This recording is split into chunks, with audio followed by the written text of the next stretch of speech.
شروع اللہ کے نام سے جو بڑا مہربان نہایت رحم والا ہے۔ محترم سامعین، السلام علیکم ورحمۃ اللہ وبرکاتہ۔ آپ کی خدمت میں تخلیق کائنات اور تخلیق آدم علیہ السلام سے لے کر عیسیٰ علیہ السلام تک تمام انبیاء اور قوموں کا تذکرہ قصص الانبیاء پیش کیا جا رہا ہے۔ داؤد علیہ السلام کا سلسلہ نسب یہودا بن یعقوب سے جا ملتا ہے۔ آپ چھوٹے قد کے تھے، آنکھیں نیلی، بال ہلکے اور دل کے صاف شفاف تھے۔ آپ بنی اسرائیل پر حکومت کرنے لگے۔ اللہ تعالیٰ نے ان کی حکومت کو مضبوط کر دیا اور یوں بنی اسرائیل ایک بار پھر یکجا ہو گئے۔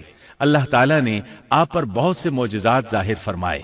آپ پر ایک کتاب بھی نازل ہوئی جسے زبور کے نام سے جانا جاتا ہے۔ اللہ تعالیٰ سورۃ النساء آیت 163 میں فرماتے ہیں، اور داؤد کو ہم نے زبور بھی عنایت کی تھی۔ ہم نے داؤد کو زبور عطا فرمائی۔ آپ تمام انسانوں سے زیادہ خوبصورت آواز والے تھے۔ صحیح بخاری کی ایک حدیث میں ہے کہ ایک مرتبہ رسول اللہ صلی اللہ علیہ وسلم نے ابو موسیٰ اشعری رضی اللہ عنہ کو قرآن مجید کی تلاوت کرتے سنا۔ ان کی آواز بہت خوبصورت تھی۔ آپ ان کی قرات توجہ سے سننے لگے، پھر آپ نے فرمایا، اے ابو موسیٰ، تجھے داؤد علیہ السلام جیسی بہترین آواز عطا کی گئی ہے۔ اللہ تعالیٰ نے آپ کی آواز کو بھی ایک معجزہ بنا دیا، اور وہ ایسے کہ جب داؤد علیہ السلام زبور کی تلاوت کرتے تو پہاڑ اس کو سن کر آپ کے ساتھ تسبیح شروع کر دیتے، اور جب پرندے یہ آواز سنتے تو ان کے پاس آ کر اپنی گردنیں جھکا کر بیٹھ جاتے اور تسبیح میں ان کے ساتھ شامل ہو جاتے، اپنی جگہ سے حرکت بھی نہ کرتے۔ اللہ تعالیٰ سورہ سبا آیت 10 میں فرماتے ہیں، اور ہم نے داؤد کو اپنی طرف سے برتری بخشی تھی اور کہا تھا، اے پہاڑوں، ان کے ساتھ تسبیح کرو، اور پرندوں کو ان کا مسخر کر دیا۔ اے پہاڑوں، اس کے ساتھ رغبت سے تسبیح پڑھا کرو، اور پرندوں کو بھی یہی حکم ہے۔ خود داؤد علیہ السلام کے بارے میں اللہ تعالیٰ کا فرمان ہے، اور ہمارے بندے داؤد کو یاد کریں جو بڑی قوت والا تھا، یقیناً وہ بہت رجوع کرنے والا تھا۔ اسی طرح اللہ تعالیٰ سورۃ الانبیاء آیت 79 میں فرماتے ہیں، اور ہم نے پہاڑوں کو داؤد کا مسخر کر دیا تھا کہ ان کے ساتھ تسبیح کرتے تھے، اور پرندوں کو بھی مسخر کر دیا تھا، اور ہم ہی ایسا کرنے والے تھے۔ اور ہم نے پہاڑ کو داؤد کے تابع کر دیا جو تسبیح کرتے تھے، اور پرندوں کو بھی، اور ہم ہی یہ سب کچھ کرنے والے تھے۔ یہ داؤد علیہ السلام کے معجزات تھے۔ اللہ تعالیٰ نے اور بھی کئی معجزات سے انہیں نوازا تھا۔ اللہ نے آپ کے لیے لوہے کو نرم فرما دیا تھا۔ آپ لوہے سے اس طرح چیزیں بنا لیتے تھے جس طرح لوگ گارے اور مٹی سے بنا لیتے ہیں۔ آپ لوہے سے زرہیں بناتے تھے۔ نوح علیہ السلام سے پہلے بھی زرہیں ہوتی تھیں، لیکن وہ تختیوں کی مانند ہوتی تھیں۔ ان کو سینے اور کمر کی طرف لٹکا لیا جاتا تھا، لیکن ان کا بوجھ بہت ہوتا تھا۔ آپ نے لوہے کی کڑیاں اور دائرے بنا کر ان کو خاص انداز میں جوڑ جوڑ کر زرہیں تیار کیں۔ یہ بہت ہلکا لباس تھا اور پورے جسم کو دشمن کے وار سے محفوظ رکھتا تھا۔ اللہ تعالیٰ سورہ سبا آیت 10 اور 11 میں فرماتے ہیں، اور ان کے لیے ہم نے لوہے کو نرم کر دیا کہ کشادہ زرہیں بناؤ اور کڑیوں کو اندازے سے جوڑو، اور نیک عمل کرو، جو عمل تم کرتے ہو میں ان کو دیکھنے والا ہوں۔ اور ہم نے اس کے لیے لوہا نرم کر دیا کہ تو پوری پوری زرہیں بنا اور جوڑوں میں اندازہ رکھ، تم سب نیک کام کیا کرو، یقین مانو کہ میں تمہارے اعمال دیکھ رہا ہوں۔ ان آیات میں اللہ تعالیٰ فرماتے ہیں کہ داؤد علیہ السلام کو ہم نے حکم دیا کہ زرہیں لوگوں کے لیے نہایت موزوں ہونی چاہیے، ان کی کڑیوں کو بڑے مناسب انداز میں جوڑنا، نہ اس قدر موٹی ہوں کہ ان کا وزن بڑھ جائے، نہ اس قدر پتلی کہ جلد کٹ جائیں اور اپنا مقصد پورا نہ کر سکیں۔ اسی طرح اللہ تعالیٰ سورۃ الانبیاء آیت 80 میں فرماتے ہیں، اور ہم نے تمہارے لیے ان کو ایک طرح کا لباس بنانا بھی سکھا دیا تاکہ تم کو لڑائی کے ضرر سے بچائے، پس تم کو شکر گزار ہونا چاہیے۔ اور ہم نے اسے تمہارے لیے لباس بنانے کی کاریگری سکھائی تاکہ لڑائی کے ضرر سے تمہارا بچاؤ ہو سکے۔ بہرحال اس صنعت کے موجد داؤد علیہ السلام ہیں۔ اللہ تعالیٰ نے آپ کی حکومت کو خوب مضبوط کیا۔ آپ کو زبردست فضائل اور معجزات سے مالا مال کیا۔ اللہ تعالیٰ سورۃ صاد آیت 20 میں فرماتے ہیں، اور ہم نے ان کی بادشاہی کو مستحکم کیا اور ان کو حکمت اور فیصلہ کن خطابت عطا فرمائی۔ اور ہم نے اس کی سلطنت کو مضبوط کر دیا تھا اور اسے حکمت دی تھی اور بات کا فیصلہ سمجھا دیا تھا۔ آپ لوگوں کے درمیان نہایت عادلانہ فیصلے فرماتے تھے۔ آپ نبی بھی تھے، بادشاہ بھی اور قاضی بھی۔ آپ کی حکومت کے متعلق کئی احکامات نازل ہوئے۔ ان میں سے قرآن مجید میں ایک حکم عجیب انداز سے آیا ہے۔ ہوا یوں کہ آپ نے عبادت اور عدالت کے لیے اوقات مقرر کر رکھے تھے۔ عبادت کے لیے ایک جگہ بنوا رکھی تھی۔ دن میں فیصلے کرتے، رات کو عبادت۔ جب عبادت کرتے تو کسی کو ان کے پاس آنے کی اجازت نہیں تھی۔ ایک روز ایسا ہوا کہ 2 آدمی بغیر اجازت اندر آ گئے۔ دروازہ بند تھا لیکن وہ دیوار پھاند کر اندر آ گئے۔ آپ ڈر گئے کہ کہیں حملہ آور نہ ہو۔ اللہ تعالیٰ سورۃ صاد آیت 21 اور 22 میں فرماتے ہیں، اور کیا تجھے جھگڑا کرنے والوں کی بھی خبر ملی جبکہ وہ دیوار پھاند کر محراب میں آ گئے؟ جب یہ داؤد کے پاس پہنچے تو وہ ان سے ڈر گئے۔ وہ کہنے لگے، خوف نہ کیجیے، ہم مقدمہ کے 2 فریق ہیں، ہم میں سے ایک نے دوسرے پر زیادتی کی ہے، لہٰذا آپ ہمارے درمیان حق کے ساتھ فیصلہ کر دیجئے اور ناانصافی نہ کیجیے اور ہمیں سیدھی راہ بتا دیجیے۔ داؤد علیہ السلام نے فرمایا، بتاؤ تمہارا کیا مسئلہ ہے؟ ان میں سے ایک نے کہا، یہ میرا بھائی ہے، اس کے پاس 99 دمبیاں ہیں اور میرے پاس ایک ہی دمبی ہے، لیکن یہ مجھ سے کہہ رہا ہے کہ اپنی یہ ایک بھی مجھے دے دے اور مجھ پر بات میں بڑی سختی برتتا ہے۔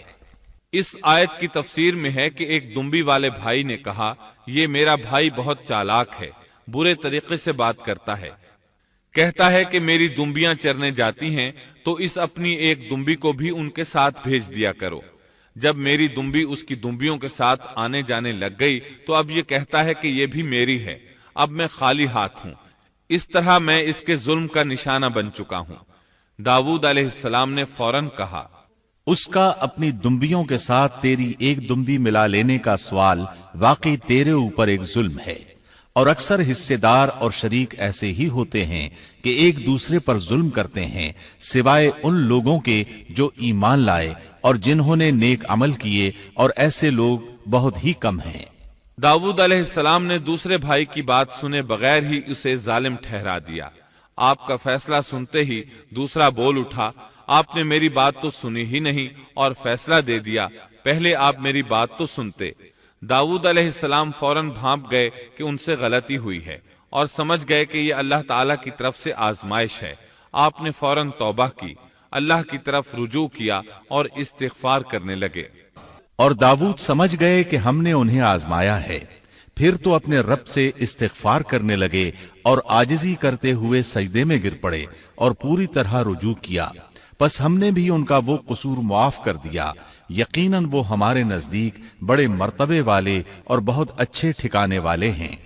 اس کے بعد اللہ تعالیٰ سورۃ صاد آیت 26 میں فرماتے ہیں، اے داؤد، ہم نے تمہیں زمین میں خلیفہ بنا دیا، تم لوگوں کے درمیان حق کے ساتھ فیصلہ کیا کرو اور اپنی نفسانی خواہش کی پیروی نہ کرو، ورنہ وہ تمہیں اللہ کی راہ سے بھٹکا دے گی۔ یقیناً جو لوگ اللہ کی راہ سے بھٹک جاتے ہیں ان کے لیے سخت عذاب ہے، اس لیے کہ انہوں نے حساب کے دن کو بھلا دیا ہے۔ اس طرح داؤد علیہ السلام اللہ تعالیٰ کے اس فرمان کے مطابق فیصلے کرنے لگے۔ اللہ کے ہاں ان کا احترام اور اکرام اور بڑھ گیا۔ آپ کثرت سے روزے رکھتے اور خوب عبادت کرتے۔ آپ اس وقت تمام انسانوں سے بڑھ کر اللہ کی عبادت کرنے والے تھے۔ امام بخاری نے ایک حدیث نقل کی ہے جس کے الفاظ کچھ اس طرح ہیں، اللہ تعالیٰ کے نزدیک سب سے محبوب نماز داؤد علیہ السلام کی نماز ہے، اور اللہ تعالیٰ کی طرف سب سے محبوب روزہ داؤد علیہ السلام کا روزہ ہے۔ وہ رات کا آدھا حصہ نیند فرماتے، اس کے بعد تہائی رات قیام کرتے اور رات کے چھٹے حصے میں سو جاتے تھے۔ ایک دن روزہ رکھتے اور ایک دن روزہ چھوڑ دیتے تھے۔ لڑائی میں جب دشمن سے مقابلہ ہوتا تو بھاگتے نہیں تھے۔ اس حدیث میں نفل نماز یعنی نماز تہجد اور نفلی روزے کا ذکر ہوا ہے۔ بہرحال یہ وہ صفات ہیں جو داؤد علیہ السلام کے بارے میں حدیث رسول میں آئی ہیں۔ اللہ تعالیٰ نے سورہ سبا آیت 13 میں ان کی تعریف کرتے ہوئے ان کی آل کو اللہ کا شکر ادا کرنے کا حکم دیا۔ اے آل داود، اس انعام کے شکریہ میں نیک عمل کرو۔ داؤد علیہ السلام کی ایک صفت یہ تھی کہ آپ بہت شکر گزار تھے، اور ایسے لوگ کم ہی ہوتے ہیں، جیسا کہ سورہ سبا آیت 13 میں اللہ تعالیٰ فرماتے ہیں۔ داؤد علیہ السلام میں جیسے دیگر بہت سی خوبیاں تھیں، وہاں ایک بہت عظیم خوبی یہ بھی تھی کہ وہ ایک بادشاہ ہونے کے باوجود ایک درہم بھی سلطنت کے بیت المال سے نہیں لیتے تھے، اپنا اور اپنے اہل و عیال کا بوجھ خود اٹھاتے تھے، اور اپنی محنت اور ہاتھ کی کمائی سے حلال روزی حاصل کر کے اپنے اہل و عیال کو کھلاتے تھے۔ داؤد علیہ السلام کی اس عظیم صفت کو نبی کریم صلی اللہ علیہ وسلم نے یوں بیان کیا ہے، صحیح بخاری میں ہے، کسی انسان نے اس شخص سے بہتر روزی نہیں کھائی جو خود اپنے ہاتھ سے کما کر کھاتا ہے۔ اللہ کے نبی داؤد علیہ السلام بھی اپنے ہاتھ سے کام کر کے روزی کھایا کرتے تھے۔ بعض مفسرین بیان کرتے ہیں کہ داؤد علیہ السلام دعا مانگا کرتے تھے کہ اے میرے اللہ، کوئی ایسی صورت پیدا کر دے کہ میرے لیے ہاتھ کی کمائی آسان ہو جائے، کیونکہ میں بیت المال پر اپنا بوجھ نہیں ڈالنا چاہتا۔ تو اللہ تعالیٰ نے آپ کی اس خواہش کو اس فضیلت کے ساتھ قبول فرمایا کہ ان کے ہاتھ میں لوہے کو موم کی طرح نرم کر دیا، جس سے وہ زرہیں بناتے اور انہیں فروخت کر کے اپنے اہل و عیال کی کفالت کرتے۔ داؤد علیہ السلام نے کتنی عمر مبارک پائی، اس میں اختلاف ہے، چنانچہ اس کے متعلق مورخین کے اقوال کے علاوہ کوئی مستند بات نہیں ملتی۔ عبداللہ بن عباس رضی اللہ عنہما فرماتے ہیں کہ داؤد علیہ السلام کی وفات ہفتے کے دن اچانک ہوئی۔ وہ ہفتے کے دن مقررہ عبادت میں مشغول تھے اور پرندے قطارے باندھے ان پر سایہ فگن تھے کہ اچانک اس حالت میں ان کا انتقال ہو گیا۔ اس کے بعد آپ کے فرزند ارجمند نے امور سلطنت کو سنبھال لیا۔ یہ سلیمان علیہ السلام تھے۔ اللہ تعالیٰ نے آپ کو بہت سی خوبیاں اور معجزات عطا فرمائے۔